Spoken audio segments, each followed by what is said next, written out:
Loveline is meant for an adult audience. Loveline may contain sexually oriented content.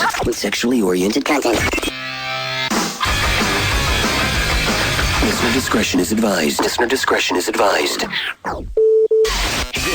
is Loveline. Loveline. With Adam Carolla and Dr. Drew. Hey everybody, it's Loveline. That's Dr. Drew. Drew likes the new opening to the show. Good. Yeah, that's a bad sign, Anderson. That's a very bad sign. Yes, I can pick losers like no one else. Yeah, that's like my dad saying nice car. That means run. It's going to explode. Dr. Drew, board-certified physician, addiction medicine specialist, taking back Sunday. The band in studio tonight. Adam and Mark are in here first, and then Matt's going to rotate through the joint. God bless you. Good to see you again. Oh, hey. Thanks for having us. We're also certified physicians, too, just so you know. Oh, great. Oh, good, because Drew usually nods off about 11 o'clock, so you guys take over. Cool. Step in. Yeah. Phil pull some of the slack. Speaking of pulling slack, Kimmel tonight is Taking Back Sunday is going to be on the show this very evening. Mm-hmm. We're going to. Was that experience good? Yes, great. It's definitely a little bit nerve-wracking, but awesome is it? time. Yeah. Why nerve-wracking? Well, because you grow up watching shows like that, and then all of a sudden you're on one, and it's kind of like, what are we doing here? You know? Right. So, but yeah, I didn't. You know, the first and only time I did Letterman. Biff Henderson, if you watch the show, he's the black stage manager. Was in when I used to watch all the time. Biff, who was a sort of nice, balding black man, would be in Biff would go out on location, it'd be Biff at the Olympics and this and that. And right before you walk out on stage, Biff Henderson is standing there holding the curtain, getting ready to open it and cue you, and you're just sort of looking at him going, what are you doing? Shouldn't you... Like, is this a bit we're doing? And it's like, no, this is my job. I moved the curtain. I'm the stage manager, remember? And it's like, yeah, but you're Biff Henderson stage manager. Biff Henderson. Yeah, it's like Marcus Welby, MD. He's not a real doctor. You're not supposed to be. All right. There we go. All right, well, hold the curtain then. But it's surreal. Yes. Yes. Yeah. It's all right. The good news is you get over it fast. You get over it fast. Yeah. You get bitter. You get jaded, like Drew over here. I was going to say like you. And now, like me. Yeah. And now, TV has been whacked up. It's a pie that's been whacked up into so many pieces that no one watches anymore. Right. Now, if it was a pie, it would be wafer thin. Is it true? Yeah, it would be. I mean it like when people, hey, the Beatles are on Ed Sullivan. Well, 66% of the country watched it. At least, maybe 80% of the TVs were turned on. I Love Lucy. It's like, Thursday night, hey, everyone just turn on I Love Lucy and watch I Love Lucy. Absolutely kills me, though, is the quality. I mean, while there's pure schlock crap out there, yes, the quality of some of the programming is so superior. I watched 6 Feet Under tonight. I thought, oh, my God. No, there's too much good on TV. Good. There's too much good. Well, you get that, and then you also get the reality TV shows that are the absolute worst. There's too much good. And too much bad. And there's also a ton of crap, but then there's a lot of really stupid people. So that crap's the most work. of who's watching. Right? Yeah. That's most where the viewers go. Listen, Sunny D sells a lot of product each year. You know what I'm saying? Good times. A lot of dumb people who have TV sets and are thirsty. The point is, you grew up watching Kimmel. Yes. Shows like Shows Kimmel. of that genre. Shows of that genre. I've been watching Kimmel since I was, 5, 6, Mark. You? Very young. Yeah. I remember watching him as a lad myself, too. Never dreaming that one day, A, I'd be working with him, and B, I'd be older than he is. Yeah. That's the part I never counted on. As a young lad, Dad smoking a pipe, scurrying me up the stairs, telling me I couldn't stay up late to watch Kimmel. Kimmel sitting there, pork chop sideburns with some gray on it, chain smoking, talking. Interviewing Burt Reynolds and Dinah Shore. A young Burt Reynolds and Dinah Shore. And me actually now being older than he is. No, the truth is, I actually saw the first week when Snoop Dogg hosted the first week, right? Mm-hmm. I was like, damn, this show is really, really funny. Yeah. And we were kind of just starting out at that time, so now we're playing it. The boy is a genius, and you can see Taking Back Sunday on Kimmel tonight. Also, speaking of Kimmel, Crank Yankers tonight. New season on Comedy Central. And speaking of Kimmel, too, these guys are big Windy City Heat fans, which won some award for Best Comedy at the Montreal Comedy Festival, which is, I guess, a good thing. So finally getting its due. How did you discover Windy City Heat? And by the way, Windy City Heat's an underground movie we produced and we're in, and it's mostly Jimmy and I did a little bit. And it's starting to catch on as a cult classic, though. It's been out for a year, and people are starting to find it. How did you find Windy City Heat? Well, we tonight was actually the second time that we were on the Jimmy Kimmel Show. So the first time that we were on, he just handed us... He made him watch it. Yeah. The 3 of the DVDs, and we were in the middle of the tour at the time. And had nothing else to do. And yeah. There you go.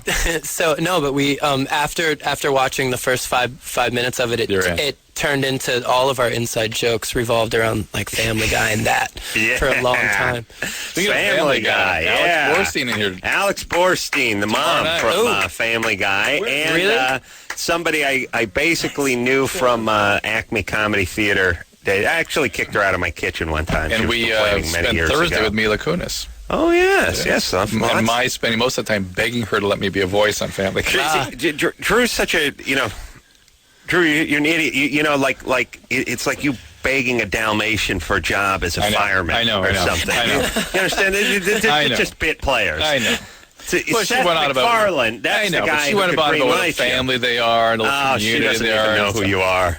Please. She's going to be waiting outside for you after the show for saying that. Watch. Look, you want me to put a call into the Seth man, say the word. Say the word. Word. Say the word, and I'll call Seth MacFarlane. The word. You got to say it, though. You want me to do it? I'll do it. But you got to say something. Please, Mr. Carolla. All right. If you're not going to pipe up, I'm not going to do it.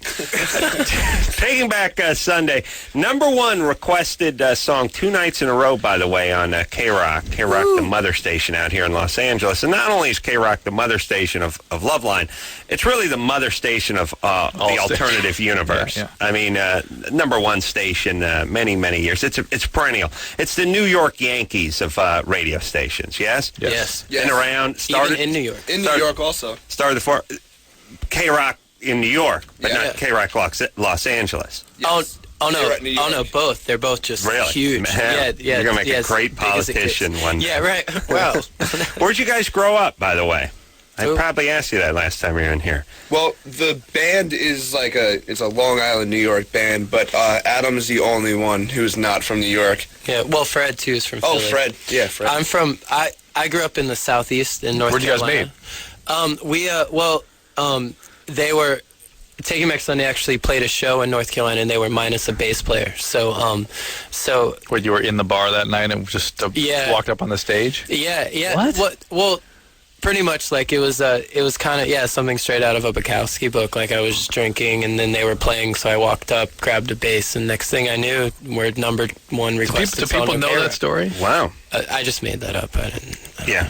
Really, they had a cattle call. There was a little blurb in Dramalog, and bam, and he just went in. And they said they had to write the right look. All right, let's hear something from Taking Back Sunday. How about it? Let's hear that number 1. All right, then we will take some calls tonight. Well, we took 3 last night, Drew. Yeah, I know. I had things on my chest. I had to get yes. 3 calls, yeah. Aren't you guys supposed to take calls all the time? We're supposed to take just calls. 3? Adam. Wait, there's going to be a new Adam in town. Let me tell you. Fired, buddy. Let me tell you. Sometimes I have more wind than others. And speaking of wind, I blew such a fart tonight that my wife was at the sink with the sink running. And there's times when you think you're safe. You're in the new house, the old house? The new house. Oh my God! No, old house. Sorry.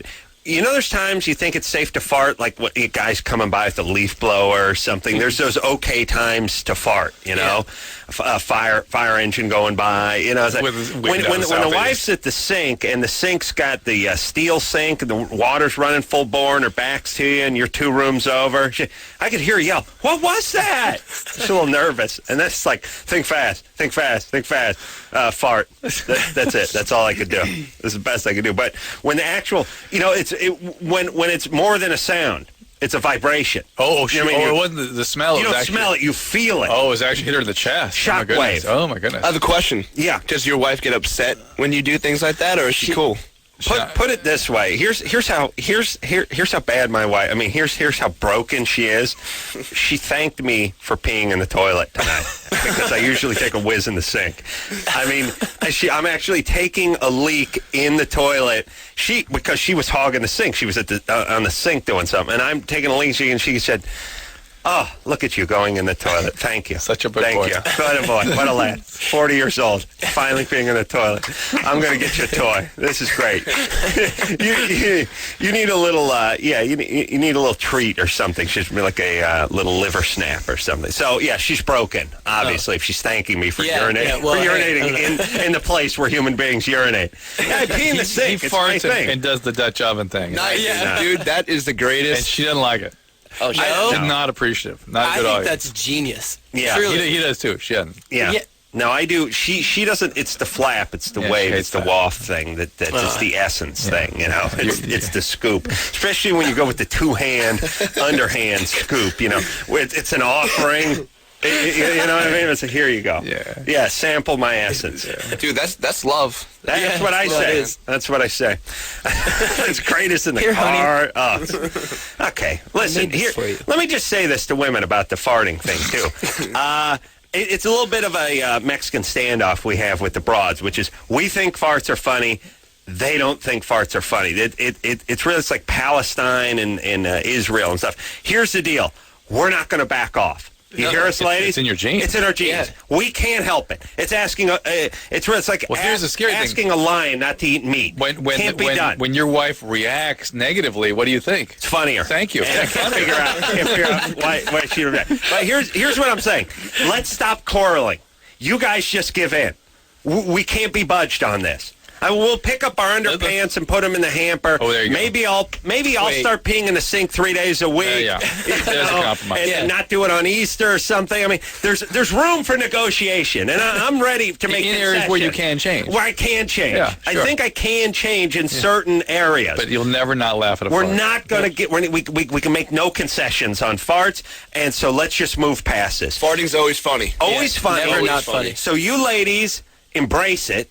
Yes. Stop fighting it. Get on board the fart train. It's leaving. It's leaving Fart Central every hour on the hour. Get on board, and like I said, we'll make concessions and other things. We'll ask for directions or do whatever it is you want us to do. Right? Yeah. Okay. Let's do that. Yeah, ladies, get on the fart train. Let's leave it. It's a good Cat Stevens song too, by the way. If you ever heard that one, fart train. All right, we got to take some calls. We got to hear it. We got to hear a song. Let's hear the song now, and then calls. All right, but I don't want to do it if it's going to be an inconvenience for you, Drew. No, I want to hear the song now. We'll get some coffee. Yeah. Oh, no. What about enjoying the song with the band right here? You don't get up and leave. I don't think he really cares about our song. That's what I'm saying. It's like, let's get the song over with. We better take calls. No, we should hear the song that you should enjoy. Don't worry, I will. Okay. I think you're lying. Hold on. Can I trust you to rock? Here's the deal I need to make, Drew. Yeah. I'm going to need to trust you to rock. Yeah. I'm going to need the ladies to get on the fart train. All right. If those two things can be done, we can move forward with the show. Okay. I think we can go on. All right. A Decade Under the Influence, name of the song, Take Back Sundays. And here we go. Hey, everybody, new CD, Where You Want to Be, out now. Today, as we speak. All right, Drew, could we take some phone calls? Please. I'm anxious to discuss with the other physicians on the panel here. We've got some direct treponemal antigen tests we want to discuss here. Oh, yeah. Lori? Yes. You're 21? Yes. What's up? I found out last month that I had chlamydia. Mm-hmm. And I've only ever had one partner. It's been the same partner for 4 years. Mm-hmm. And I was wondering if it's possible in any way for it to have gone unnoticed. Hold on a second. Well, our crack screeners here put syphilis up, and that's why I was talking about direct treponemal antigens. Completely different disease. Yeah. Chlamydia. Better to have chlamydia, right? Yes. Both curable, but... what would you rather your daughter get first? Chlamydia is a little more civilized. Start with chlamydia, warm into it, and then go for the syphilis. Yeah, that is something you have to get through sexual contact. Right. Now, the question is, though, were you accurately diagnosed, I wonder? Well, that's what I don't know. I mean, I took the medicine they gave me. Yeah, but how were you tested for the chlamydia? With my pap smear. Huh. But is your question, has your boyfriend been cheating? Because you say you've been with him for 4 years. And is he the only one you've been with? Yeah. Is that a bad sign? Suspicious. It is suspicious. You wonder whether she was properly diagnosed, whether she had some other kind of tubal infection. Could she have sat on it for a few years? She could have. She could have had it for a long time and not known it. And they could have used it. Could it have been found? Because I've had pap smears for the last 4 years and nothing's ever shown up. Yeah, but that's a pap smear. They don't test necessarily for chlamydia. I thought they did on everyone. No. Well, what do you think the percentage? I know it's hard to tell, but your just gut instinct. Boyfriend stepping out?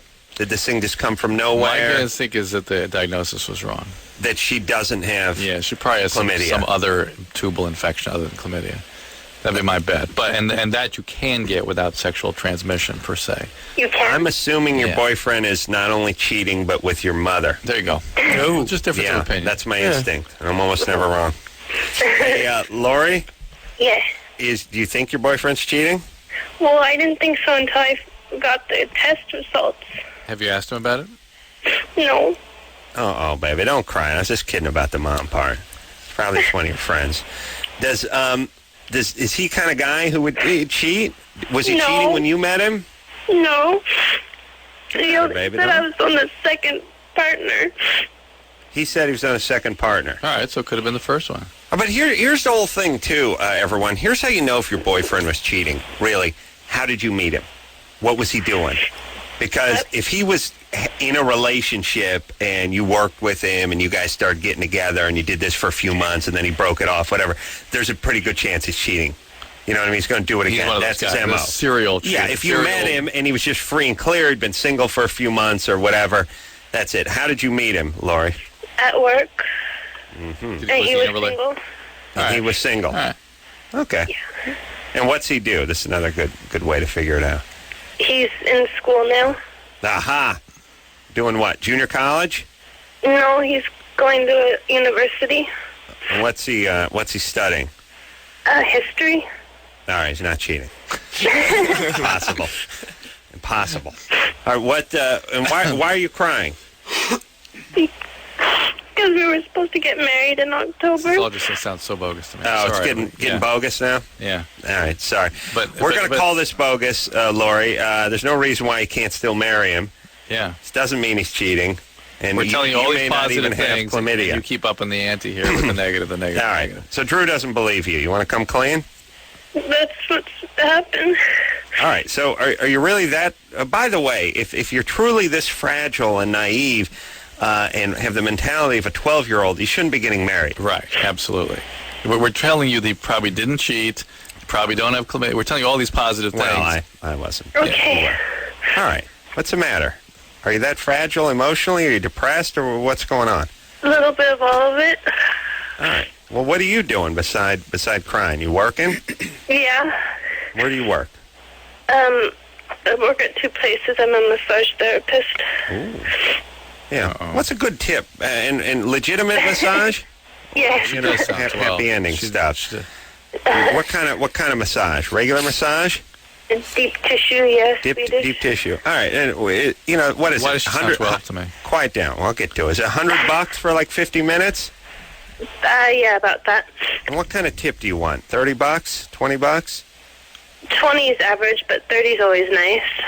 Yeah. She has to work for her tips, Yeah, okay, here's all I'm saying. 50 minutes for someone who's got about 10 minutes worth of training. They're getting $100 an hour. And by the way, it's not an hour, it's 50 minutes. Well, you're not an attorney. Drew's a doctor. Do you make that kind of money? No. And as the old Jew walks out of the place, tip you out on the way out, or they just start complaining and grab a handful of samples? There you go. Thank you.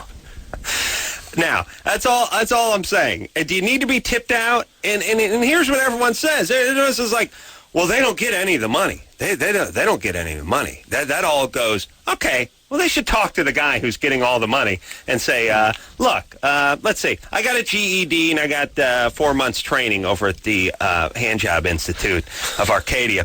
I'm going to need $25 an hour. How about it? And you'll get $75 an hour for staying at home. How about it? There you go. Huh? Yeah. Let me tell you. You got $75 an hour. You refill the eucalyptus bowl, and I'll work my ass off here, and I'll get $25 an hour, which is more than a journeyman carpenter gets, and everything will be good. No, instead it's I got to tip. I got to pay $100. Not me, my wife. She got to pay $100 for 50 minutes. Oh, and here's another 30 if the guy whizzes in the sink's money. Here you go. There you go. Because you got to eat, right? I wish we could. Just should set up every business that way. Or I'd like to just set up a business where I announce I don't pay the employees. So whether it's clothing or food or whatever it is, you need to pay them.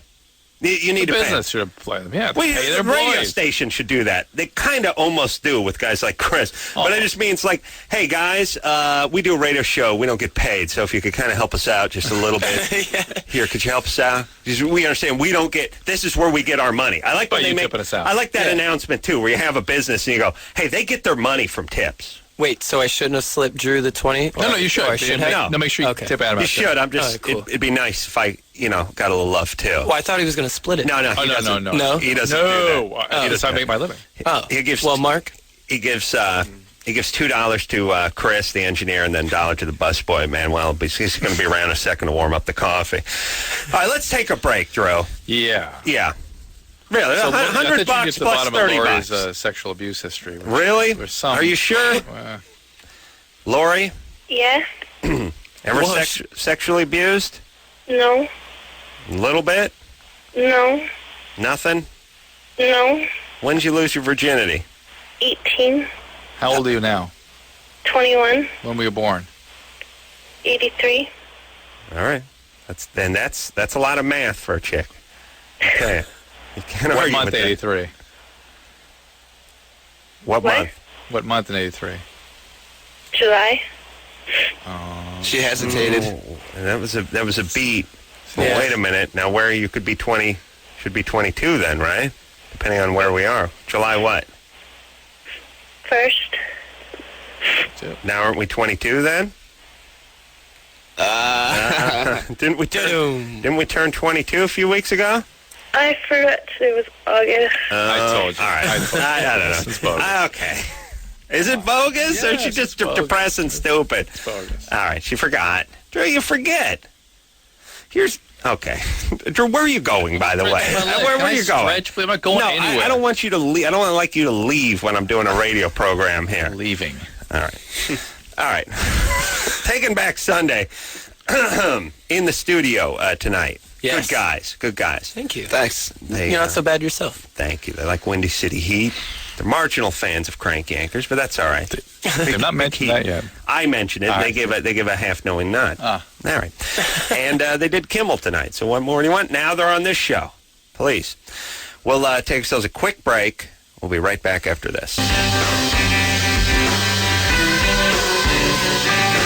Hey, everybody. It's Loveline. Adam, Dad, Dr. Drew. Phone number 1-800-LOVE-191. Taking Back Sunday in studio tonight. Woo. Adam and Mark, both here representing the band. Where You Want to Be. Name of the new CD out today. All right. On Jimmy Kimmel Live tonight. So you can watch them right after you're done listening to the show. And watch Crank Yankers, that is, too. All right. Number one requested song on K-Rock. It's amazing. Oh, it is. It's a big deal. And let me say this.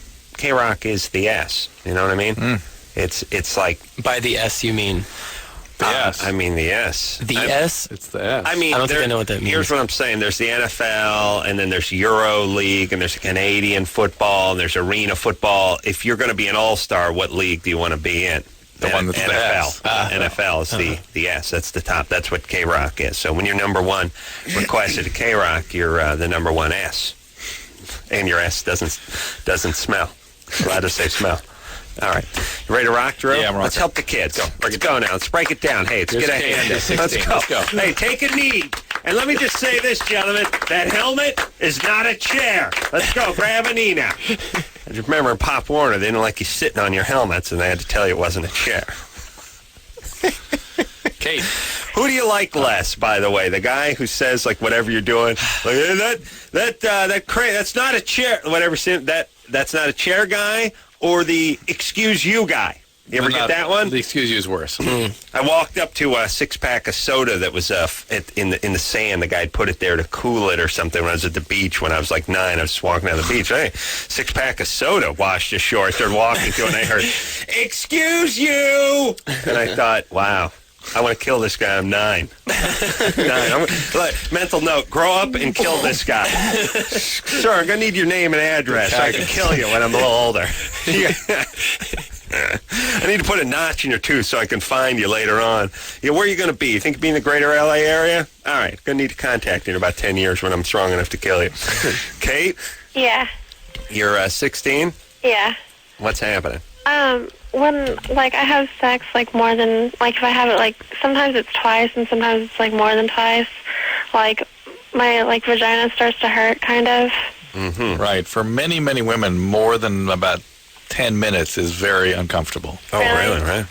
Good. So I'm well into my refractory period. Oh, yes. Yeah, that makes me feel a lot better. Yeah, you're into your REM. Yeah. Refractory. Well, I'm eating, but I'm asleep, too. I'm actually sleeping and eating. You're into all your by minute REM 10. Remote. You go refractory remote REM. I think you're Here's what I'm doing by minute 10. I'm watching TiVo, I'm eating, and I'm fast asleep. And I'm whizzing in the sink. As you're farting. As I'm farting at minute 10 and laughing. That's what I'm doing. And watch Take Back Sunday on Kimmel. But Kate, so that would be, you need to sort of assert yourself and say, this is uncomfortable, this is not pleasurable for me. Well, I do. Yeah. But I was just wondering if maybe it was like the condom or... Well, lubricant and condom, all that add to it. But the fact is, why does the lubricant add to it? No, I beg your pardon. The condom can make you more prone to this. If the lubricant wears out, you need to add lubricant, this sort of thing. But the fact is, many, I don't know if I can say most, but many women, 10 minutes is about their limit. Do you use any lubrication? Just like lubricated condoms, so it's not like we add. Have you ever had an orgasm? I don't know what the intercourse I don't really know, so probably not. Not yet. All right. Well, maybe start supplementing your sex with a little lube, yeah? But no. No? Oral.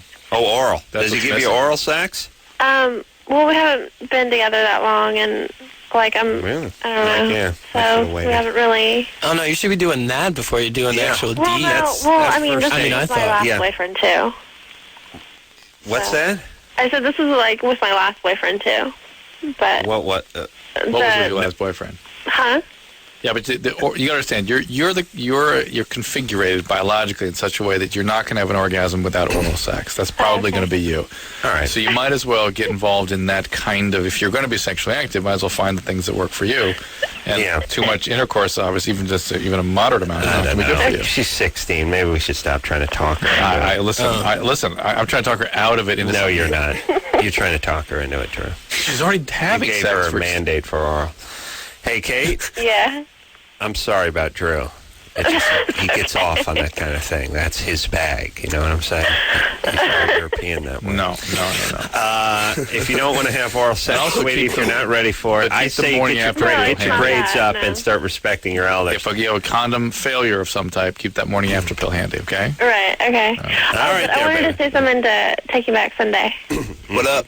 It's like I got your CD like 2 days before it was supposed to come out, and I've been listening to it like nonstop, and it's so awesome. Thank you. And did you hold on? Did you pay for it?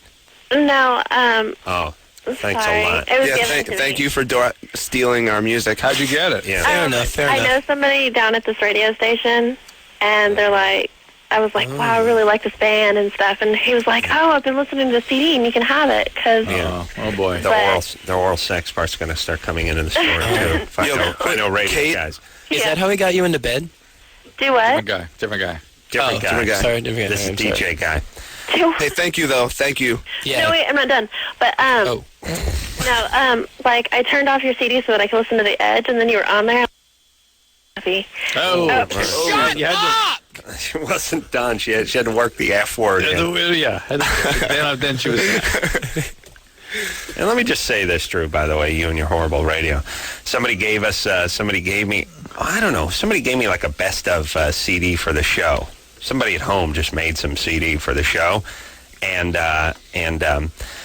I don't know why they did it, but they gave it to me, and I was listening to it in my car. I don't know why. They made it at home, and then they gave it to me. Like a listener? Yeah, like a listener. Oh, that's nice. Right. At your home?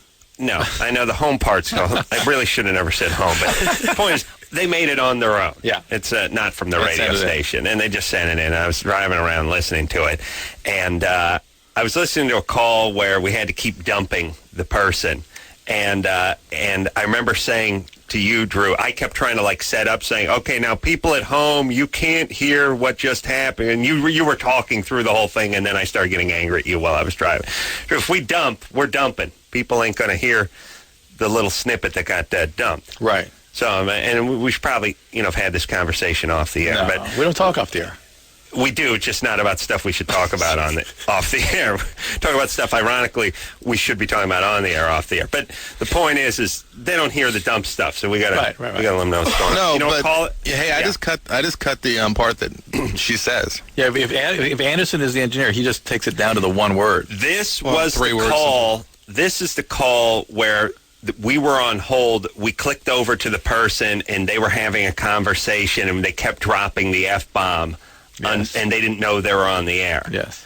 And for whatever reason, it got confusing at some point. That's all. Yeah, if they do 2 or 3 within 5 seconds, I got to dump 10 seconds. Right. Maybe. Hey, but the next time a cuss word gets through, whoever's on the board gets fired. So could you give me a little heads up, maybe? Well, what happened is Jeremy Piven was on the show a few weeks back, and he yelled F-face into the microphone about as loud as he could, and it got through in Tennessee.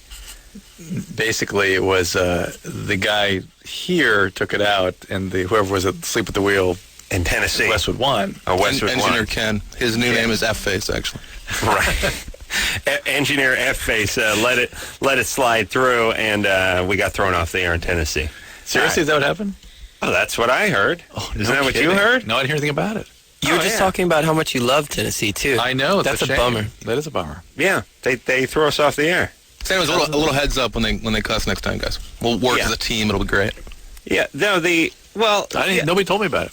We were at that Axe party, and they were telling us we're off the air. Nobody told me that. I did the whole conversation. Oh, you were high again. I was running with the streams off when a person curses. Who's the guy who does what? Because when I heard the guy curse, and then all of a sudden I heard that was David Allen Greer on tape. Oh, that was probably Dag, as I know him, or my main man. But I call all black guys my main man. It makes them, makes them feel like we're one. Victoria? That's my main mayonnaise. That's right. That's Snoop. Johnny on the spot. Victoria? Yes? You're 16? Yeah. What's happening? Well, me and my friends, we went to the erotic museum because we thought it would be a good idea. Yeah. You're 16. They let you in there at 16? I look older. I look like I'm 19. I've always looked older. And what is this? I've never heard of this place. What is it? It's in Erotic Hollywood. museum? They have sexy parties. I don't know what it is. It's like old black and white porns with huge bushes. I guess It's like guys with wax in their pubes and mustaches and stuff. Yeah, I don't know. Yeah, it was kind of dirty, but they had all of these porn. They had 3 porn videos, and then they had a lot of paintings on the walls and stuff like that. Of some of it was tasteful, and then some of it was just kind of weird. All right. But and they had this 70s porno video. All right, let's save it for your online column, sweetie. What's going on? You got a problem? Yeah, in the porno video.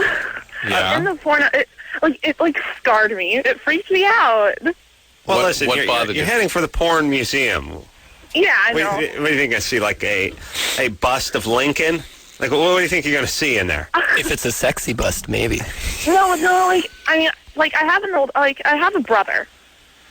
So I'm riding. Me too. Yeah. Yeah, so it's I've been him and his friends and stuff. I've seen some stuff, but it's when I saw the 70s porno video, this guy had the biggest penis I've ever seen in my entire life. Yeah. Well, first off, you're 16, so far you've only seen a handful of penises, if that. It was huge. It was like 1.5 feet long. It freaked you out. She freaked out. I really don't. Is this bogus again? No. She's freaked out by haven't seen something. She saw John Holmes. Yeah, probably. Matt's just in the other room. We should bring him in. Matt Big? Yeah, huge. Really? Yeah. Well, little skinny guy. Yeah, I mean, not that I've seen it, but We should let him get a little. yeah. Have a little Matt time before he comes in. Yeah, you close. don't just drop the pants. Oh, I mean, a good athlete stretches out. I mean, a piano player cracks his knuckles before he sits down at the Steinway. Yes, you got to give a guy a chance. But there we go. Yeah. Well, let's fish it out, Victoria. All right. So it bothers you still, huh? Me? Yeah. Oh, okay. Yeah, like, Yeah, she sounds it deeply looked like disturbed. it was, like, really hurting this girl. Does it really hurt that bad? Like, Yes. Too big would be a painful experience. Yeah, but she was really high on coke, sweetie, so it was okay. Okay. All right. That's it? That's your Rest question? easy with that knowledge. And, can I just ask something like, do you think it's, like, too late for my boobs to grow any bigger? Yes. No. Really? The windows closed many years ago. All the with way painted shut. till you're 20. Yeah, Well, and some people into the early 20s. That's but right. definitely up until you're 20. that's right. Okay, May your boobs grow as large as John Holmes' penis. So you think they might grow a little bit bigger? Yeah. Yeah. And, like, right. if I wanted to get them, like, shaped or anything, like, Shaped? they would, like, shaped, because I don't like my you have to be like, from L.A. That's Yeah, just from don't do Northridge. that. All right, hold on, Victoria. Shape is implants. I'm now morbidly intrigued by by Victoria, and I could imagine her looking at junior college scholarship offers already as a young prodigy. Like, listen, baby, junior college. We're looking for. They must go out and find stupid people and get them young. Hey, you're 14. Where are you thinking? Have you been to? You're in Northridge area. I mean, go out to.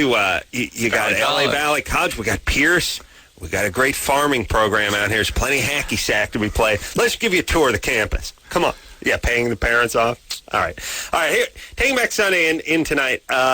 We'll come back. I want to talk a little more to Victoria about what's wrong with her. All right? All right, after this.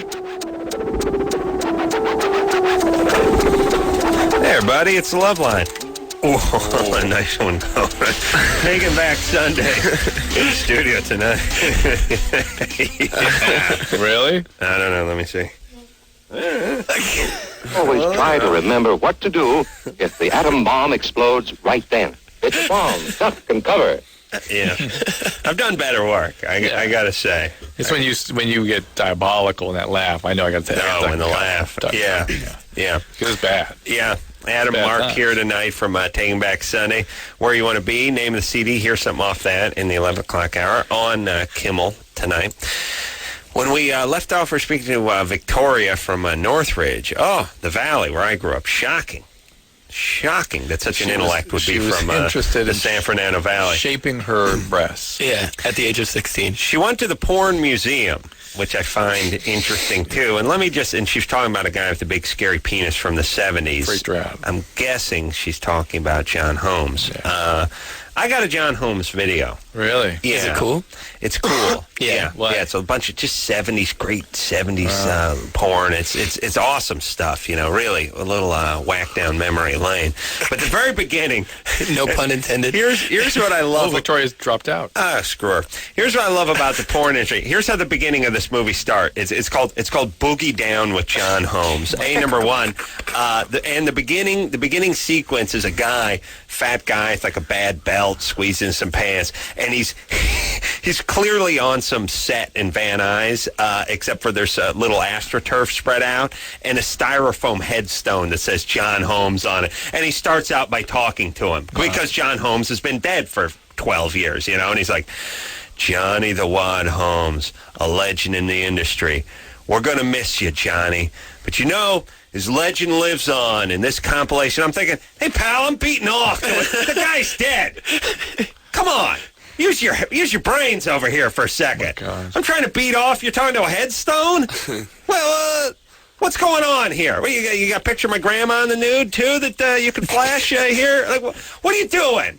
Well, you got to talk to a styrofoam headstone?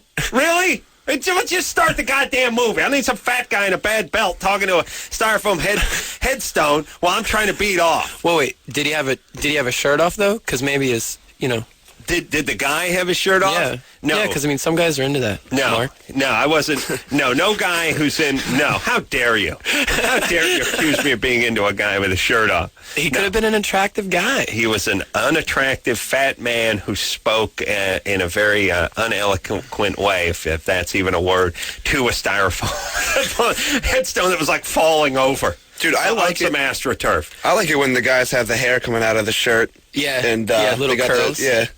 Yeah, Did he have chains on? Gold chains? No. This was new. That's the whole point. John Holmes had been in the ground for 12 years. He was He the put the 70s. compilation. He put the compilation video. I mean, John Holmes died in like 1991 or something. Do you know maybe it was 93. HIV, AIDS. Yeah. Oh, AIDS. Yeah. Again, Really? Again, slowing down the whole process of of self-pleasure, I should call it. Here's the point. Masturbator. That wouldn't be a bad kid's toy, Masturbatator. Oh, man. You stick a little penis for the nose. Here's daily. a box of Kleenex, stick to the head. Masturbator head. Yeah, it's good times. I'm going to use some lube for the ears, Daddy. Nice, son. Oh, my God. Okay, Drew, do you know what I'm saying? Yeah. Holmes goes into the ground in 93. They do the compilation thing in 95, and I got a guy talking to a styrofoam headstone when He's I'm a trying to jerk. beat off in 2004. Mrs. Potato Head, too. That's Mrs. all. That's all I'm Potato saying. Head. Chris, get on the internet and find out when Holmes went down. Was after the Wonderland murders. Must have been 90 or something like that. All right, Drew, now what? Now we can't take we're any done. calls. Break, dude. We've been talking so much. Taking Back Sunday in studio tonight. Wait a minute. I think I got to go. Hey, fart. Adam. Hold on. I got to fart. Oh, nice. Never not funny. Never not funny. Never not funny.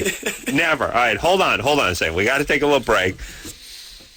Nah, not much. Not much.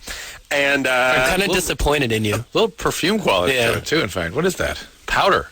Powder fresh. What exactly did you eat before you came in? I ate some night blooming jasmine before I came out like a goat. All right, we'll take a quick break. We'll be right back. Hey, everybody. Loveline, I'm Adam. That's Dr. Drew. Phone number 1-800-LVE-191. Taking Back Sunday in studio tonight. Mark gone. Matt in. Adam staying. Yes. And Adam not being me, but lead singer from Taking Back Sunday, which you can see on Kimmel tonight. We'll hear something else off of Where You Want to Be. And John Holmes died in 1988. Yes, sir? Yes, madam. All right. That's all good. So we're all caught up. John Holmes' history. Yes. All I'm saying is you're talking to a headstone before the porn. It's poor form. Did he cut in and out during critical moments? Thank Christ he didn't. He's like, John, we're going to miss you, buddy.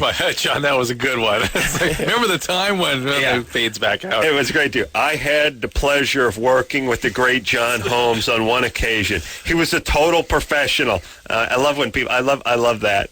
Like, drug, coked up porn star came in there. Who's crying out for more plot in porn? Women. No. Women aren't even crying out for porn in the first place. No, I know, but they're going to try to capture a female audience at all. Right. Stories be stories. I really think there's a percentage of life that is unnecessary, that's just protocol. Just people go through the motions. But there's also a sort of standing on principle. It's like we are making this film. is what we do. Film. We always have a laugh about the turn down service at the hotel. And, it's always, sure enough, they caught me. I always complain, if you stay at a decent hotel, they got that turn-down service. There's a knock on the door between 7 and 8 o'clock, whenever you're beating off or taking a shower, doing whatever, you're taking a dump. Somehow, I think they have something that's hooked up to the toilet seat that's a pressure. Whenever there's more than 110 pounds on it, alarm goes off at the maid's thing, and they start rushing up flights of stairs. They start banging on the door. Sure enough, we were out. I was out in New York last week doing this Axpart thing. I'm just getting out of the shower at about 6:45, 7 o'clock. It just bang, bang, had bang. the towel on. Bang, bang, bang on the door. Sir, turn down service. Like, well, what do you need to do? Well, they come in and they yank the corner of the bed off for you, and they put a mint on. And I'm always like, no, I'm fine. You got to learn. The first thing you do to get a hotel room is take that "Do Not Disturb" sign and stick it out there. Okay, first thing. Let me tell you about protocol. That and the comforter. Always take the comforter off. Some of these now have that. Did the button. I was staying at the Four Seasons. They got the button, the Do Not Disturb button. You push it from There's inside. a button now? Yeah, some hotels. Nice New York, hotel. New York. Press that button. It's very nice. pressed the button, got a little card underneath the door that said, if you like "Sir was not able to do the turn down service because the button was illuminated. If it was a mistake, we'll come back." It's like, leave me alone with the turn down service. Look, here's what I want. I want a nice pot of coffee waiting in the lobby at all hours of the day, and enough with the turn-down service. You know what I'm saying? Like, here's what I could do a little more of. Here's what I could do a little less of. I'm just saying there's that protocol. It's the plot in porn. It'd be the name. It'd be a good name of a book. It says why we go. You know, the parsley next to the plate that you never eat. What are we going through this ritual for? Apropos to the plot in porn. Plot in porn. But listen, did you notice in Times Square there was a gigantic billboard with Jenna Jameson on it about a film about her life or something? I was trying to figure out what the hell, but it was basically a porno, though. But it was sort of... No, but what an interesting film that would be. Yes, I mean, I'm sure her life... You didn't see that? Already interesting. It was huge billboard in Times Square. I mean, huge. I didn't go through Times Square. Went around it. Amen. Yeah. You got a lot... Really? Big... and sort of like, you know, world's most famous adult film. Well, is it an adult film? You can't really tell, but my took away from it was... Jackable or not jackable? It's going to be with a story. Okay, all right. That's it. That's enough. That's all I need. There's 2 categories. Everything falls into it. Remember we had her up here? How long ago was that? Yeah. Jackable, yes, sir? No. Did she sit in this chair? It was a different studio. Oh, damn it. Yeah. Oh, listen, I broke her many years ago. How's that? Wait, you had her cry? I know. Or you literally broke her? Well, first off, I think I was on the set of a movie she was on. No. Yeah. Oh, my God. Yeah. Oh, my God. Yeah. You're that kind of actor? Yeah. No, it's a long story, but I started on K-Rock here almost 10 years ago, or right about exactly 10 years ago. Yeah. Jenna Jameson has been in the porn business for about 10 years and 2 months. She was brand new, and I had her as a guest on this show. On this show? And I actually... No, on Kevin and Bean. Kevin and Bean. And a morning show here at the Flag because Station. You spotted her in your I don't know how it worked, but here's what I did. I swear to God. I put a feather duster attachment on a cordless drill and worked her over with it. And I also put a piece of... I'm trying to think of the material on a pad sander, vibrating sander, piece of velvet on a pad sander, and worked her over with it. What do you mean? What do I mean? Put a piece of velvet on a pad, you know what a pad sander? On the radio? Vibrating sander. Yeah, on the radio. While she was clothed? She may have been topless. You know. May have been. I don't think that's something you forget. This is back in the mid-'90s, Drew. It was a different time. This is pre-AIDS. Then she was on this show, remember? She was on this show. But what I'm saying is I worked Jenna Jameson over with a pad sander when she was knee-high to a boll weevil. I'm saying she was in like the 9th grade.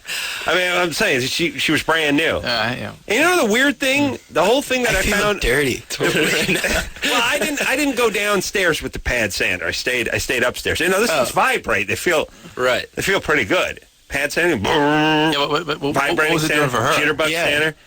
Well, she's a porn star. What's anything doing for her? No, but porn stars are people too, you know. The feather duster thing was a little more vigorous than that didn't work out quite so well. That was sort of like turning the blender on, not putting the cap on it. You know, that was a disaster. I got to admit that was a mistake. Here's the weird thing about the whole thing. Oh, cheers! Now we're getting the weird part. Now weird. Okay, go ahead. The weird part is I went to a fabric store the day before to buy myself a piece of velvet, red velvet to put onto my Makita pad sander, and there was a woman. She must have been 40, just working behind the counter, and I just went in. I was like, "Yeah, I'll just buy this little piece of velvet," and she's like, "Uh huh." Now, I was not on the radio. People didn't know me, didn't recognize me or anything. So she's like, "Yeah, buddy," and I was like, "Yeah, I just need a little." Hey. It was weird. It's like, how do you know I'm going to put it on a pad stand or work over porn stuff? Obviously, her thing is like, here's some dude who's buying a piece of velvet the size of a CD cover. Yeah. He's up to no good. Yeah. Good bet. Yeah, he's not doing a liner for his mom's curtains or something. These are going on handcuffs. He's doing something weird. It's going up someone's ass. This is You know what, though? Something's going south. My brother used to work at a place called Fabric Bonanza. This is not a joke at all. And he said that there were some really creepy people that used to come in there. Like, you'd have your, like, arts and crafts people, but he said Did other he than see that... a guy with, like, nappy hair? I'm going to call him and find out if he remembers you. Fabric. Now, this place was like Bonanza. This place was like Button World or something, but Fabric Bonanza. Yeah. Oh my God! It's on Long Island. You know what you're going to get too at a place like that? You're going to get a fair amount of like Satan worshipers making new druid hoods and stuff. You get all this weirdo. You get a lot of weirdos in there. They must get a lot. Yeah, you're picturing just a bunch of your mom's friends in there buying frilly paisley. No, it's got to be a half. It's got to be weirdos. Duvetine, blacking out the curtains, making snuff films in the basement. Yeah. A lot of weirdos in the fabric store. Anyway, so you brought her into the world. You brought her into the world. Yeah. I broke her. I broke her. You birthed her. I birthed her. Yeah, that's what I did. All right. And so you still communicate, and We're tight. You're tight. We're very close. So no, she knows. She's a fan. Not of that feather duster. That thing didn't work out too good. I got to be honest with you. Oh my. Yeah. I heard she's still mad about that. 10 years ago. Well, she still got a swirl mark on her right foot. It's a very important scene in this movie. It's a life story. It's a critical moment. All right. Patty? Hi, sorry. Patty, you're 22. Hey, Engineer Chris, get on the internet again and find out when Jenna Jameson's first movie release was. And it'll be about 10 years and 4 months. What's up there, Patty? You big fan of the band? And you were there when that one was filmed? Yeah. No, I was there on another thing. But okay. Oh yeah, I went to the set. What? Okay. Well, here's the Coincidence. deal. I was invited as a guest, as a representative of the show, As a consumer of the morning show, of the Kevin and Bean show. Okay, yeah. I went to the set. They were filming. They're filming in North Hollywood, where I grew up. They're filming 2 doors down from your mom's, from the clubhouse. Oh. No, they're about 11 doors down from my mom's place, but they're about 2 doors down from the clubhouse that used to have all the equipment and everything for my Pop Warner football team, the East Valley Trojans, which I found ironic. And it was about 170 degrees, and it was the middle of summer. And actually, I was there for about 10 hours, and her scene was probably about hour 11. I got tired and left, so I never actually. I don't think I actually saw her scene. All right, where were we? Put in a good 10 hours there. Yeah, I was going to explode. 1994. All right. 10 years. Wow. 10 years, right? Good call. Yeah, and that's when I was on Kevin and Bean, right? Mm-hmm. All right. Mm-hmm. Patty. Mm-hmm. Oh, yeah. Too. Patty, what's happening? What's up? Big fan of Taking Back Sunday? I'm sorry? Big fan of the band? Yeah, I'm a fan, not a big fan, though. I was actually... That's all right. nice. There we go. Thank you. Next call. I think. Put you on hold for another... Here's the thing. It says band. Big fan. What's the inspiration for the new CD? It says big fan, right? Said there on the right there. Said it. But and actually, you don't hear about the medium to small fans. But by the way, what's the strategy? I think we should pay more attention to Big it. fan of the band? Not really. Now that you bring it up. Now that you bring it up. Big. No. That's called big. Actually, I called it. Lukewarm fan. Yeah. So anyway. No, she called to talk about wieners and Ella, boobs. what's going on? 16. She was a fan. Yeah. Ella? Hey, how are you? Where Ella's been waiting 84 minutes. All right, baby doll. Sorry. Anyway, I actually... Hold on. Ella, big fan of the show? Yeah, I am. Okay. Good answer. Yeah. A lot of ringing. Caught off guard. Yeah. Okay. Now that you mention it. Okay. Yeah. Okay. What's your definition of big? Go ahead, Ella.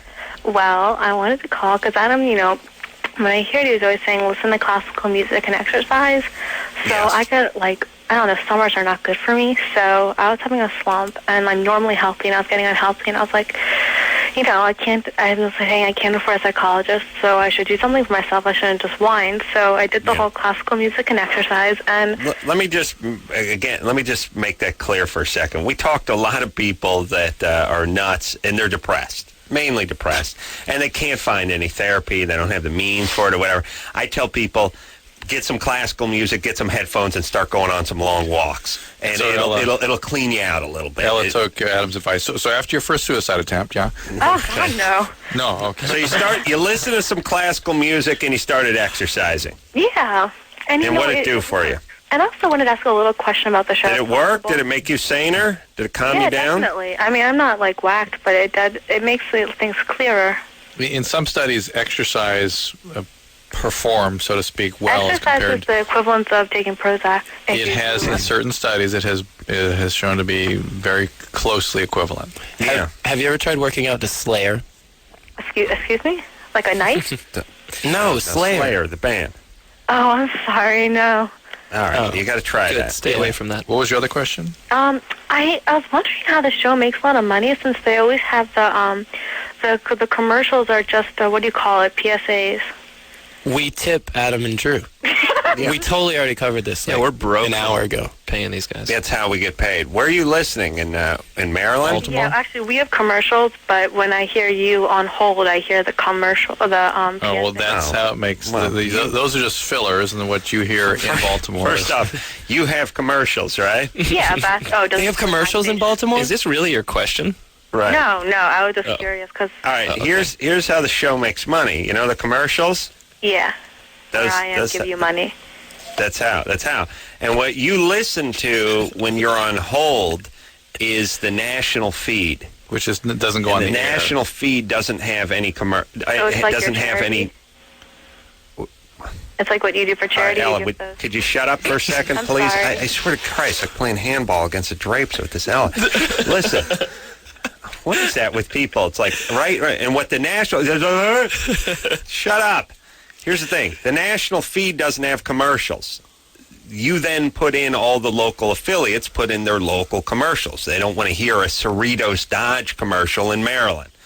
Although Cerritos Dodge is a fine place, not worth the drive across country just to get that. Although it is dealing days.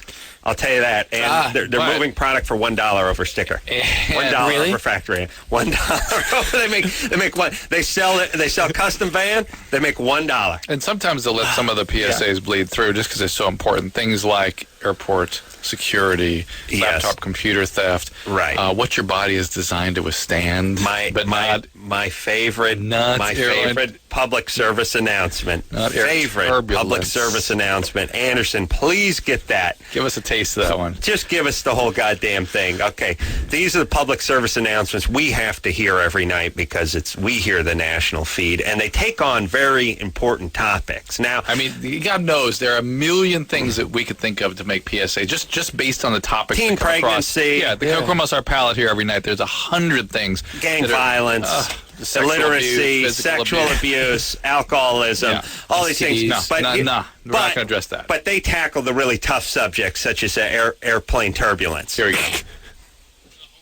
All right. Hold on. Guys, it's buried deep in the show. I got to look for it. It's buried deep, but you got to hear this one. I don't even know where it is because I don't listen anymore. I heard it last week. What does it tell you to so look out for it? Like, what are you going to do? It tells you to put your seatbelt on when you're in an airplane. Because you wouldn't do that. Yeah. You wouldn't do that. Yeah. And nobody tells you to That's do that. that thing with the clip on it. 50 times. Seat belt. I've never quite seen one, but I've heard about them. Every time I'm on a plane, I still can't figure out how to actually get it to close. Yeah, they really should tell you. And they show you. Well, that I let it out and tie it in a knot like a hillbilly. Yeah. That's what I do. I don't understand the class part of it. You know, how can you possibly figure that out? I'll ask for the fat guy extender and then just tie myself off. I ain't using no newfangled seat belt. Yeah, I don't trust it. What if there's a fire on the plane and I can't get out? Yeah, I'll just tie a knot. It's usually a sheep shank around my waist. And God knows, you've got to use those life preservers, those life vests. Yeah. I wear that the entire flight. The stewardess never does bring up the whole seatbelt thing. That's why it's important to have it in the form of a PSA, giving you a little heads up. Because no one would ever tell you how to use it. Not once you're on the plane. They don't discuss the seatbelt. Let's listen to it, and let's listen to what your body is made for. Go ahead, Anderson. What a tough thing your body is. All right. It's built to withstand bending, pitching, tattooing, swimming. Hold on. But hold it for a second. Here's the story. Here's what I want to know. First off, more people die from hepatitis infections via the tattoo needle than airplane turbulence. Yes. First off, how many people die from in-flight airplane turbulence on a national level every year? As compared to things that the body's meant to withstand, like tattooing? Right. Okay, so here's the thing. You think if someone is flying from Newark into Chicago, they hit some turbulence and a guy dies in the plane because he hits his head on the roof, doesn't it make the news? National news. National news, right? Maybe international news. Close your eyes. We've seen corpses being dragged out of planes. Every day. Aren't you? Here's my estimation on how many people died of turbulence in an airplane on a commercial flight last year.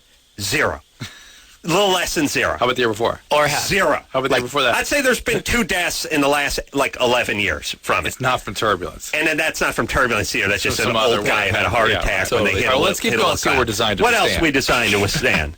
Swimming.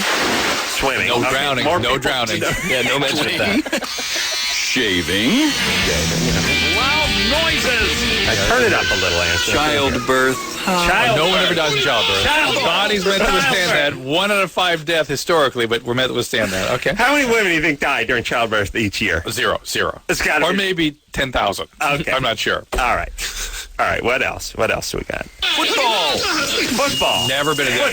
Football. And your body's meant to withstand that. Meant- That's why really? there's never been a paraplegia, never been a knee injury, never been a broken bone. Daryl Your body- Stingley still in a wheelchair. Joe Theismann compound fracture. To withstand. Yeah, meant to withstand. Meant to withstand football. Here's the deal. More kids die at the high school level nationally playing football every year than they do from airplane More turbulence. people die getting hit with a baseball in the chest Right. than getting stuck. Right, so your Yeah. body is meant for the tattoos, the swimming, the childbirth, and the Football. and football. All right, let's keep going. We're what learning, else? What else? Where are we leading here? Bad cooking. Bad cooking. No one's ever died of food No one's poisoning. died. Ever. Not in this country. No, never happened. Rollerblading. Rollerblading. Yeah, no one's Never been sustained hurt. an injury No during injuries that. there. No injuries. Marathons. Right. I feel A bunch of people insulted. died during that. No. Eventually, you could. But do- what isn't your body made for? That's the question. Even company meetings. All right. But there's They're something very the funny. human They're body very isn't funny. built to withstand. What is that? Unexpected turbulence. Unexpected Apple turbulence. Go God. Yeah. Is this Yeah. real? Stand that really well. That's All you amazing. have to do is wear your safety belt the Hold entire on, what was What? that Your word? what? Hold on, Your what what? did he say? What did he say? Safety melt. I think Melt, it's a sandwich. melt. Kind of a...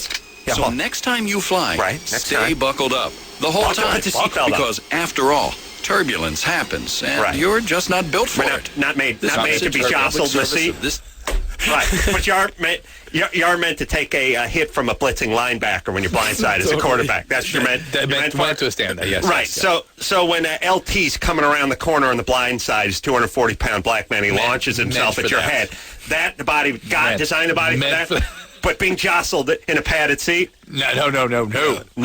No. Okay. So there you go. They give 30 examples. And by the way, all examples of things emergency room sees on a nightly basis. Right. No emergency room has ever seen airplane turbulence. No. Oh, we got airplane turbulence. Clear it out. Yeah. Clear the OR out. We're rushing them in. Yeah. Okay, there you go. This is where our tax dollars are going, everybody. Amen. And they're telling you to do something that they beat you over the head with when you get on the plane. Hey, the next time you're on an airplane, when you're taking off, let's see if you can undo that safety belt and get up and take a leap. See what happens. See if someone doesn't yell at you to sit down. Yell at you, See if you don't get tackle you. tackled in the aisle. See if there's not a lit placard with it. Really? This is what we're spending our money on. This is what we got to do, and this is what we got to hear. And people, what are we doing? Drive around taking notes? By the way, the people of this show, I don't think have ever been on a. They call it a metal bird. By the way, the people listen to the show. really? Yeah, they've never actually been on a They plane. think it's an animal. They think it's an animal. Hey, man. Who listens to that thing and is like, I bet I know what's coming. It's turbulence. Here's the thing. I would like to find the guy who put that together and kick the S out of him. Here's what I'd like to do. Tell us. I'd like to sneak into the guy's apartment. I'd like to give him one of those pillowcase soap type prison military beams. So here's how it works. He's right in the middle of RAM. You guys jump up. You pull a rolled up towel over his mouth and pull it tight so he can't talk. Meanwhile, Drew and I beat the crap out of him, and I'm yelling, "Is your body meant for this, pussy? Can your body handle this? Stop wasting our money!" Then I kick him in the nuts, and I say, "Go out there and do some PSAs about something. Some people give a good rat's ass about you, puss, and get busy and stop throwing the money away." Airplane turbulence. And who, by the way, raises their hand? Goes, "Hey, you know what we need a PSA? How about putting a seatbelt on?" "Oh, that's a great idea, Phil. Let's throw a few $100,000 at that. We got to lay that down right away. Yeah, let's get that in a heavy rotation on the alternative stations. And we're going to play that. People need to hear about that." Well, as kids, they need to be Yeah. aware of that. Yeah, especially Flying this around. age market. Yeah, Nobody's it's in very important. prison. Teen pregnancy pregnancy, gang violence, all gone, all done away with. Domestic abuse, molestation, it's all sexual abuse, all finished with. Let's focus on the seatbelts. We're getting on a plane in a couple hours, and I know previously we weren't probably going to wear our seatbelts. No. But now, Of course not. Oh, yeah. I wouldn't have even thought to. I don't even. Yeah, You now we're didn't going know to they wear. were. No, you could find me normally before I heard this PSA. I would be in the aisle working on that board that has just a little rolling cylinder in the middle of it. You stand on it. You just say, I think it's good for surfers and skaters. I'd just be honing my craft right there, takeoff and landing. Now that I've heard this, it's a whole different situation. Okay, all right, well, good. A little heads up there, everybody. We know where do you keep your wallet? I feel better. Oh, you're not going to that to us. McGruff telling you where to put your wallet. I'd like to tell her I'd like to put my foot up McGruff's ass. Thank you. Wow, where do you keep your wallet? PSA. Up your ass, you mutt! Really, here's the thing. I can't drive 10 feet in the city without seeing some graffiti. There's no PSA on. There's nothing of that. Hey, kids, leave the spray can at home or something. Nothing there. Airplane turbulence. All right, fantastic. All right, we got Take Back Sunday. In studio tonight, we're going to hear something off the CD. They're on Kimmel tonight.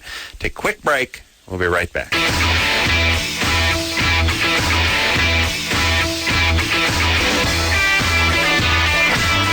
Hey, everybody. It's Loveline. I'm Adam. That's the good doctor, Dr. Drew. Taking Back Sunday in studio tonight. Where you want to be, name of the CD. Going to hear something else off the new CD. Now. We want to take one call. Okay. Take one call. One call? Yeah. Yeah. Look at first crowd's been a whole 90 minutes. Adam and Matt, both here from Taking Back Sunday. They share my outrage towards the retarded PSA. Yes. Pillowcase type beating. You guys with me? Well, Adam, Totally with during over some urine here, he just described to me that he's going to find his life goal is to find the guy that wrote this thing, put him in a room, and tell him for 2 weeks, don't put a garden hoe in your ear.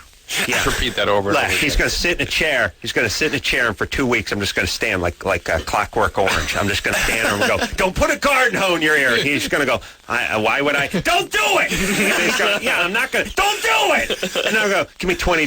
Give me $20. Okay, don't do it! So there's 2 weeks. I'm just break him down. He's going to come out, just come out crying, just a wreck, just a shell of a man, muscles atrophy. And then I beat him with the garden hose. I just beat him. I just want to kill this guy. I want to find him and kill him. The idiots, the retards in this country. What we got to deal with, the money, the time, the resources. Think about everything that's wasted in this country. Yeah. Think about all the money that's going on. All we ever talk about is, there's not enough for schools. There's not enough for infrastructure. I've been wanting a goddamn bullet train to Vegas for the last 22 years. We can't do it. We can't do it. We got no public. We got no public transportation. Of law enforcement officers out there getting the parking chicken-ass enforcement. tickets. Yeah. We got oh God, what we could do. Well, I mean, here's the thing. This country, the potential for this country, like we're running at about 20%. If we were running, that's a nice estimate. Maybe generous. But 17.5%. If we were running at 45%, it would be utopia. Is most of the reason, no big deal. Most of the inefficiency is related to the legal system. Laws. 90% of it is related to related to lawyers, and yes, well, just laws. Yes. I think that. Going back to the parking thing, I think it's much more important to have 10 officers on one street giving people tickets than it is arresting, drug dealers or rapists or criminals. Checking the harbors out for terrorists. Why would you want to do that? Well, we don't have the resources. We don't have the resources. Can't do it. We don't have Don't worry about it. We don't have the manpower. We don't have the manpower. We got 100 guys in right-hand drive Chevettes. What about those pussies? Can't convert them into something? Do you want to hear something funny? My girlfriend got jumped on a train recently on this train line on Staten Island. There's one train on Staten Island. It goes from the ferry to the other side of the island and back to the ferry. One train. Mm-hmm. So they called the commerce, the town, whatever, to complain about it, and their answer was, what do you want, a cop on every train? Yeah. But it's one train. Yeah. And one cop, or maybe two, and one guy that just could walk back and forth. And it was like, no, we don't have resources. We don't have cops for that. We don't have the resources. No, we don't have the resources. Which is funny because in Brooklyn, where I live, my car has been towed at least 4 times. Oh, they got resources. At the very least. They got energy for cars. They got a lot of energy and for tow cars. truck drivers. They have limited, so unlimited resources For and bodily energy injury. for getting money out of you. Yeah. But if you want them to do something, they got no resources. They got no time. Oh, okay. Don't get me going. Quickly, Don't get me Scarlett. going. Quickly, Scarlett. Okay. All right. We got to talk to Scarlett. Scarlett, Yeah. you're 15. Yes. What's up?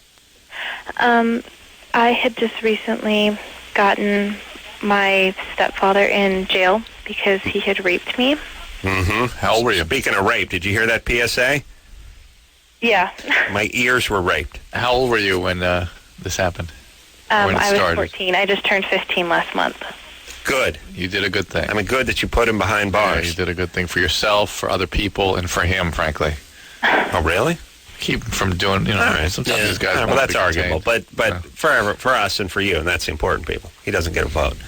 All right. Was it tough at the trial and stuff? I didn't have to go, Oh, okay. Good. but I don't know. I have one more session of therapy, Yeah. and How many have you had? oh God, I don't know. I've been going since November when it happened. You should go for a few years. Are if you can, Are you mad at your mom? No, I'd be mad at my mom. for bringing the guy into your life? Yeah. but she had no idea.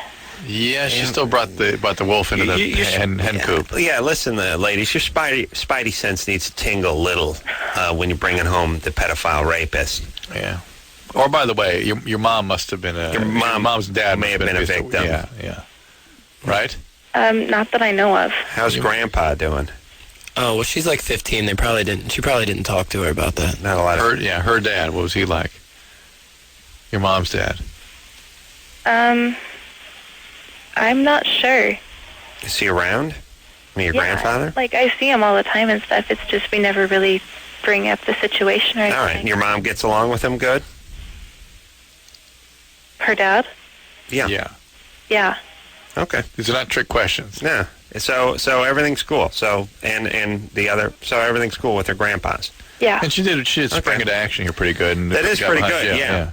All right. So you did the right thing, and then you got into therapy. But did he rape you for a long period of time? Just one I'm time. guessing. Just one time?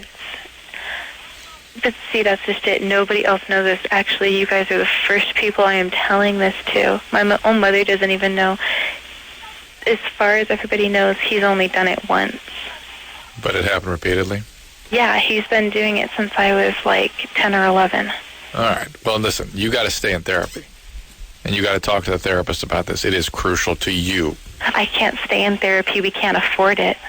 Well, if they find out that you started when you were younger, they may be maybe some victim services available for you, something like that. All the money's going in the But then how am I PSAs supposed to go about that? Because they've already given him his sentencing. Well, he got his sentencing based on them thinking he raped you one time. Mm-hmm. What was the sentence? He's in jail for a minimum of 4 years, maximum of lifetime. It all depends on how he does in the rehab courses and stuff. All right. I'm not so sure that you're talking about the extent of things or would change it that much. Well, they think once at 14. The courts. As far as she knows. Yes, Scarlett? I'm sorry, what? They think, hey, Scarlett. Yeah. Was she the social? I'm sorry. Listen carefully, though, please. Okay. The courts think you were raped one time at age 14. Yes. All right. And I gotta believe, hold on a second, we're going to talk amongst ourselves. You know, I do think these counts pile up. All right. And I do think they do this with murder, and they do this with other crimes where it adds up. You get 4 years per whatever. I don't know how it goes if you're raping someone over the course of 3 years. You're not going to get 175 years in prison. But I got to believe 4 year minimum. I mean, this guy might be out in 28 months or something. You know what I'm saying? Let's figure out why she doesn't tell other people. Scarlett. All right, as long as Scarlett. Yeah. As long as you were, well, first off, if this had been going on for a long period of time and you were silent about it, and I don't blame you for that, you're a kid, how did it come out eventually when you're 14 or 15? I don't know. It just like kind of shocked me because what ended up happening was I fell asleep on the couch and I woke up when he was raping me. And that was enough for you. That was it. Suddenly you had it. So it just like freaked me out. I think When you were 14. I know. So that's you decided to say something after a number of years. Yeah. Oh, okay. And so you finally decided to say something, and then when you finally decided to say something, you just talked about that one incident. Listen, tell your therapist about the fact this has been a longer thing. Okay? Yeah. Will you commit to us that at least? Okay. Yeah, it's okay. You're not going to get in any trouble or anything. You're a victim. You had nothing to do with any of this. You were a child. This was an out of control, sick adult, right? Who himself had been victimized in some horrible way, no doubt. But now he's an adult. Now he's a criminal. Hopefully, they're being victimized as we speak. Yeah. Is there? And again, this went on for a number of years. Your mom never had any inkling that this was going on. She had no idea. That's why it makes us think something happened to your mom. Yeah. In fact, we're convinced. I know you're letting her off the hook. We're not. I think there's something up with her, and it's sort of negligent parenting at least. I mean, your daughter's being raped by your husband, and there's no... They're divorced now. No, I understand now that she... divorced a couple of years ago. I know, but she was in the house and living. You guys were all living together while he was raping you, right?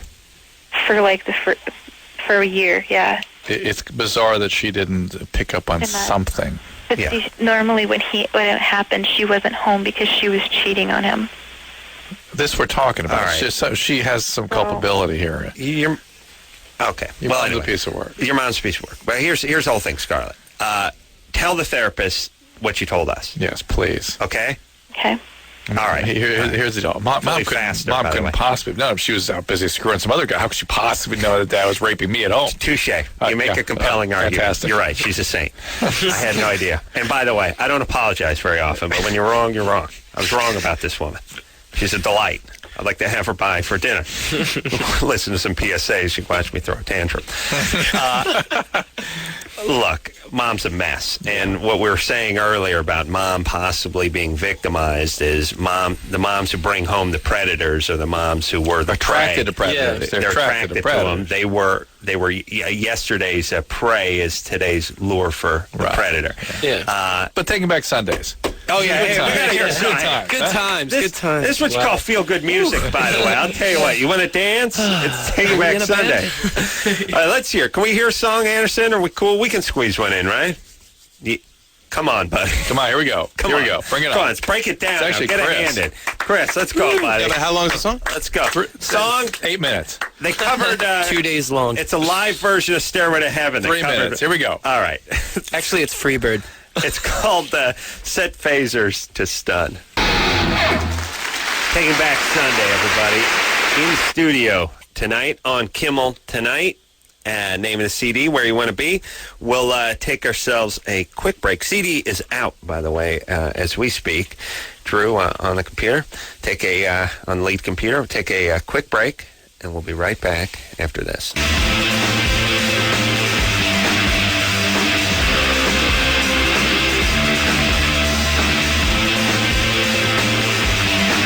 Hey, everybody. It's Loveline. I'm Adam. That's Dr. Drew. Taking Back Sunday in studio tonight.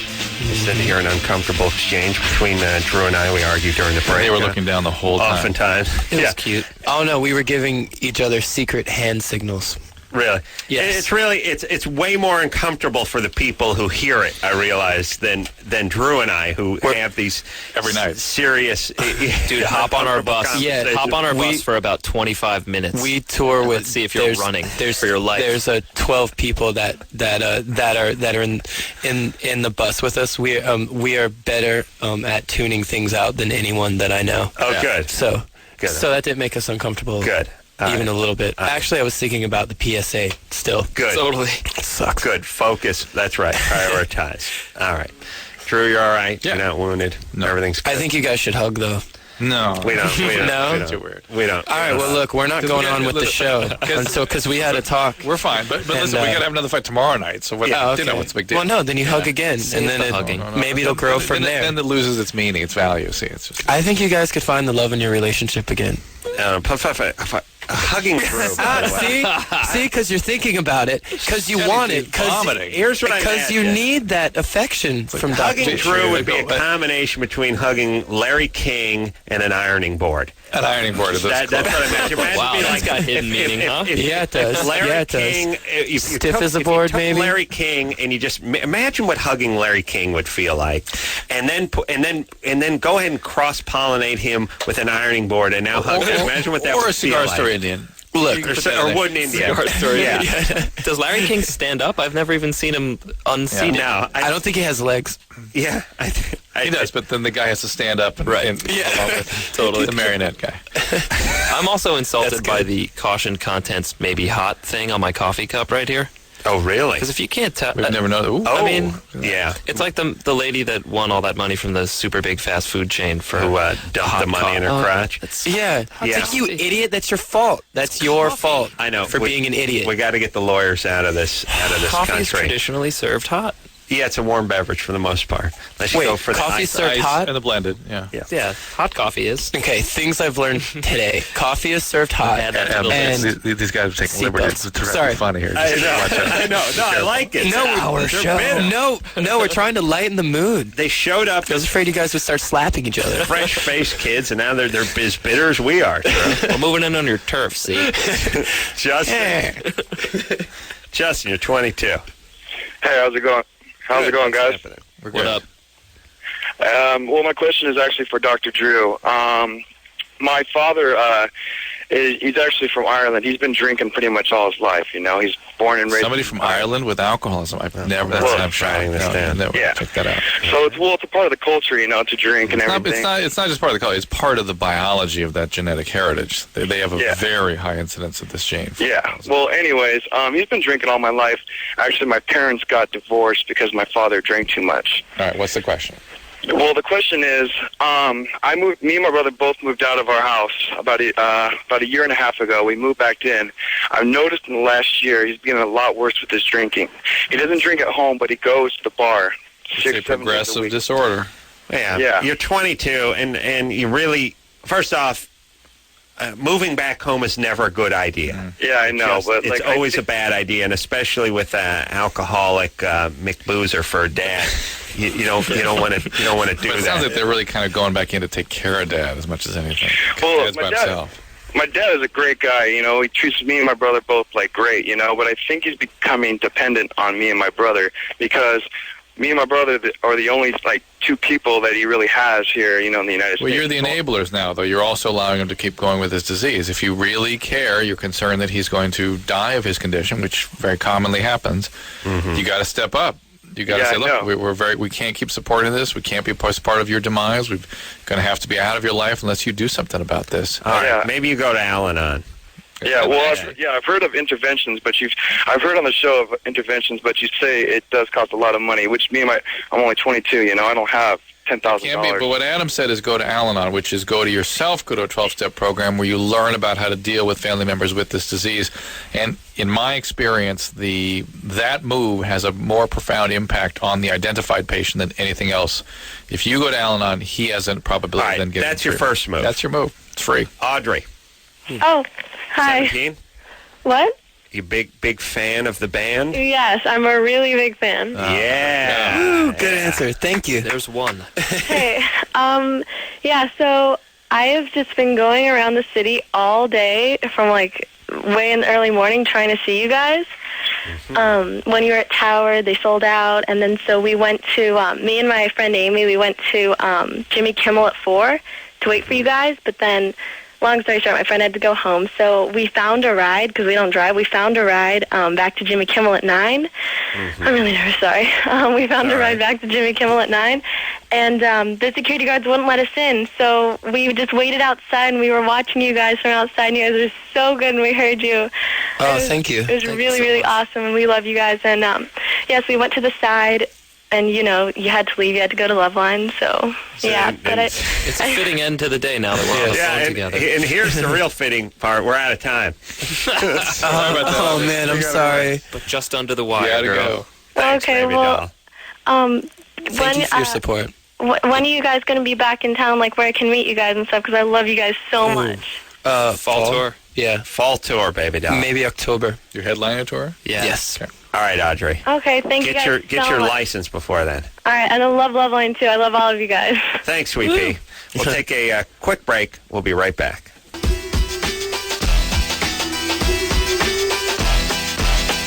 Well, that's the show, everybody. I want to thank Taking Back Sunday for coming in and thank you for having us. Being smart enough to agree with almost everything I said. What Yeah, a fan. hey. I love Not these just agree, guys. but pick it up and Pick it up. sell Yeah. it themselves. You know what these guys did? Something improv called Yes and not only that, but. See, that's a little game. Take that. But they would have followed after that was a Take little the wait. baton and run. Yeah, they were good. All right. And not only that, but I would just like to say for all the listeners out there, to next time you're on an airplane, please don't forget to buckle up. Please. Thank you. Yeah. Do your So when you're in the Never airport, smoking. don't set your computer down. Maybe that'll Laptop turn away. computers, too. Yeah. They get stolen. All right. Where you want to be, name of the CD on Kimmel tonight. God bless you. Come back as soon as you can. Until next time, this is Adam Carolla for Dr. Drew saying, mahalo. Wow, where do you keep your wallet? Up your ass, you mutt! This has been Loveline.